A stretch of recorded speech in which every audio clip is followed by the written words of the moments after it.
آپ سے گزارش ہے دعا فرما دیں اللہ تعالیٰ مجھ کو اولاد عطا فرما دے. تو آپ نے دیکھا, دیکھنے کے بعد ارشاد فرمایا بہن آپ کی قسمت میں 2 بیٹے ہیں مگر یہ دونوں بیٹے ابھی نہیں, ہمارے بعد ایک بزرگ آنے والے ہیں حضرت شاہ بدی الدین قطب المدار, ان سے آپ دعا کرائیں تو انشاءاللہ ضرور ہو جائیں گے. وہ آئے اس کے بعد, جب بھی چند سال کے بعد تشریف لائے, تاریخ تو کوئی ملتی نہیں, آئے آپ ان کی بارگاہ میں حاضر ہوئی.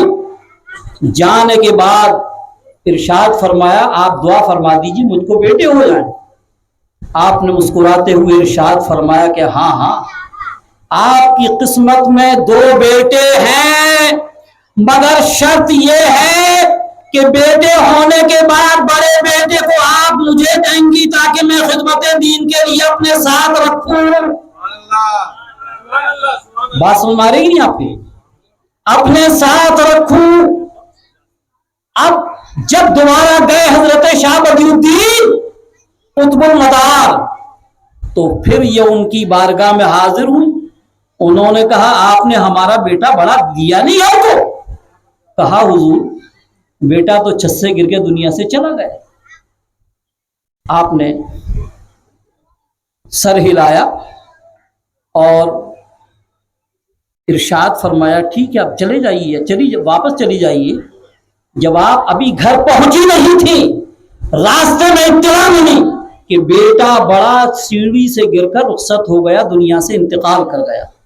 اب وہ خاتون بجائے اپنے گھر کی جانب جانے کے پھر قطب المدار کی بارگاہ میں حاضر ہوتی ہیں. جانے کے بعد عرض کرتی ہیں حضور میری ممتا تھی جس کی بنیاد پر میں نے آپ سے غلط بیانی سے کام لیا تھا, ابھی گھر بھی نہیں پہنچی تھی مگر اطلاع ملی میرا بیٹا گر کر دنیا سے چلا گیا ہے, آپ کی دعاؤں کی ضرورت ہے. آقا نے ارشاد فرمایا چلو ہم چلتے ہیں. اور جانے کے بعد کہا اے جانے من جنتی اٹھ میرے ساتھ چل, اے جانے من جنتی اٹھ میرے ساتھ. جیسے ہی اتنا کہا قم باذن اللہ کہنے کے بعد وہ بچہ کھڑا ہو گیا. اور اتفاق کی بات آپ دونوں بیٹوں کو لے کر ہندوستان آئے. 500 برس تک آپ ہندوستان میں رہے مگر آپ کی دعا اللہ تعالیٰ نے قبول فرمانی تھی. 500 برس تک آپ نے نہ کچھ کھایا نہ کچھ پیا اور نہ کبھی لباس بدلا, بلکہ وہ دونوں بیٹے بھی, ایک کا بیٹے کا مزار شریف ہے آپ کے پٹنہ کی سرزمین پر اور دوسرے بیٹے کا مزار جو چھوٹے والے ہیں احمد ان کا مزار ضلع اعظم گڑھ میں تھا جو اب مئو میں چلا گیا ہے. وہ مزار بھی موجود ہے اور دونوں ہی آستانوں کا جواب نہیں ہے ماشاءاللہ. عرض کرنے کا مقصد یہ ہے کہ سرکار غوث اعظم کسی معمولی شخصیت کا نام نہیں ہے. آپ نے نہ جانے کتنے مردوں کو زندہ کیا ہے. ایک آدھ واقعہ سنا کر بات ختم کرتا ہوں. ہوا یہ کہ ایک بار ایک مسلمان سے ایک عیسائی بحث کر رہا تھا کہ ہمارے پیغمبر نے مردوں کو زندہ کیا ہے, تمہارے نبی نے کتنوں کو زندہ کیا ہے. اب اس کو کچھ معلومات نہیں تھی. اتنے میں سرکار غوث اعظم گزر رہے تھے. جب ان کے کانوں میں آواز پڑی آپ نے اس عیسائی کا کاندھا پکڑا اور پکڑنے کے بعد کہا چل قبرستان میں. کہا ٹھیک ہے چلتا ہوں, کیا دکھائیں گے آپ؟ کہا جس قبر کے بارے میں تو اشارہ کرے گا میں اسی قبر کے مردے کو زندہ کر کے ابھی دکھاتا ہوں.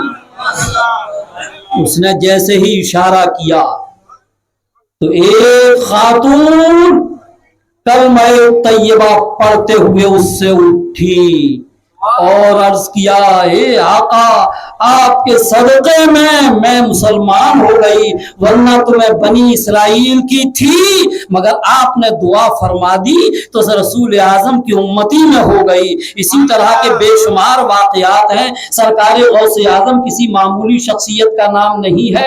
اور ایک دو واقعات نہیں، بے شمار واقعات ہیں۔ ہم اللہ تعالیٰ کی بارگاہ میں دعا کرتے ہیں پروردگار عالم ہم سب کو سرکار غوث اعظم رضی اللہ تعالیٰ عنہ کے علمی اور روحانی فیض و برکات سے مالا مال فرمائے۔ اور حضور نے میرے تعلق سے جو عرض کیا ہے، میں تو غلام تھا ہی، میں تو آقا کا غلام تھا ہوں اور انشاءاللہ رہوں گا۔ اب آقا نے ارشاد فرما دیا ہے تو مجال انکار دم زدن کسے ہے؟ انشاءاللہ میں کوشش کروں گا کہ ہر سال غلامی میں حاضری دیتا رہوں اور سرکار بغداد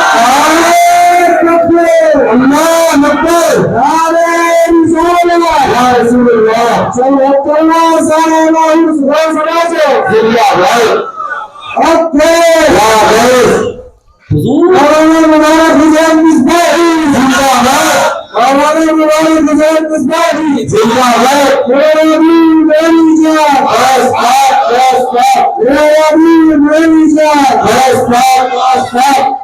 اب میں عرض یہ کرنا چاہتا ہوں، اس میں کوئی شبہ نہیں، اس بندے نے بہت سی خانقاہوں میں اور بہت سے اولیاء کرام کی بارگاہوں میں حاضری کی سعادت حاصل کی ہے۔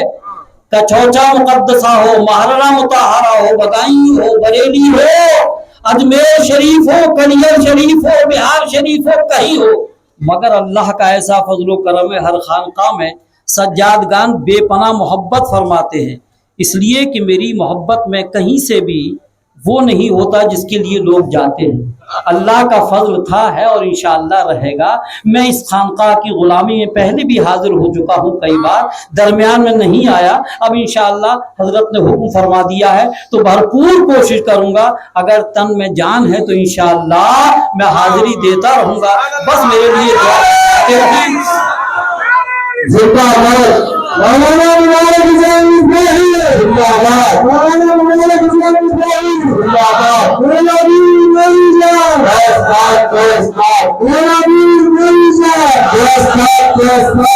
ابھی میری طبیعت ٹھیک نہیں ہے، میں تو کیا اظہار کرنے کی میری عادت نہیں ہے، اچھا، ورنہ تو انشاءاللہ پھر کبھی کچھ بیان کرنے کی کوشش کروں گا۔ انہی چند جملوں پر اپنی گفتگو ختم کرتا ہوں۔ وآخر دعوانا ان الحمدللہ رب العالمین۔ السلام علیکم ورحمۃ اللہ تعالی وبرکاتہ۔